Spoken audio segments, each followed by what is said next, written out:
नमस्कार मंडळी. आजची रेसिपी आहे गावाकडील गावरान सुक्कं चिकन. प्रथमतः चिकन स्वच्छ धुवून घेतले, बारीक चिरून त्यामध्ये आलं लसूण कोथिंबीर यांची पेस्ट करून घेतली.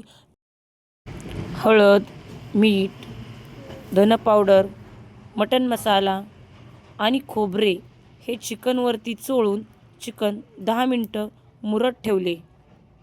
पातेल्यामध्ये 2 पळी तेल घालून त्यामध्ये आलं लसूण कोथिंबीर यांची पेस्ट घातली. नंतर भाजून बारीक केलेला कांदा घातला आणि चांगला फ्राय करून घेतला.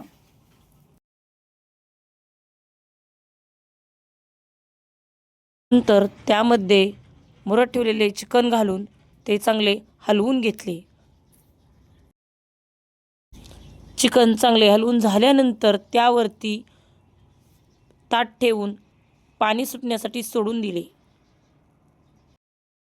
नंतर त्या चिकनमध्ये गरम पाणी ओतून त्यावरती थोडी कोथिंबीर घालून शिजण्यासाठी ठेवले. चिकन पटकन शिजते.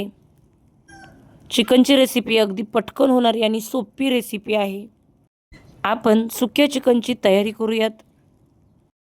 कढईमध्ये 2 पळी तेल ओतून कांदा चांगला भाजून घेतला.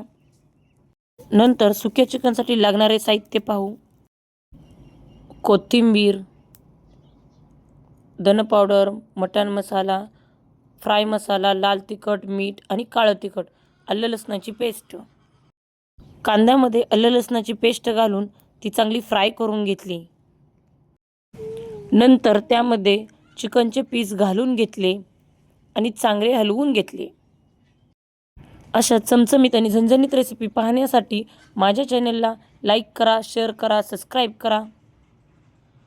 अगदी सोपी अशी रेसिपी आहे, पटकन होणारी रेसिपी आहे. पहा किती सुंदर चिकन दिसतंय, एकच नंबर. असं झणझणीत चिकन करून पहा. ही रेसिपी तुम्ही एकदा नक्की ट्राय करून पहा. अशा अगदी सोप्या रेसिपी बनवून पाहण्यासाठी माझ्या चॅनलला नक्की फॉलो करा. अगदी सोप्या सोप्या गावरान रेसिपी पाहण्यासाठी माझ्या चॅनलला नक्की भेट द्या.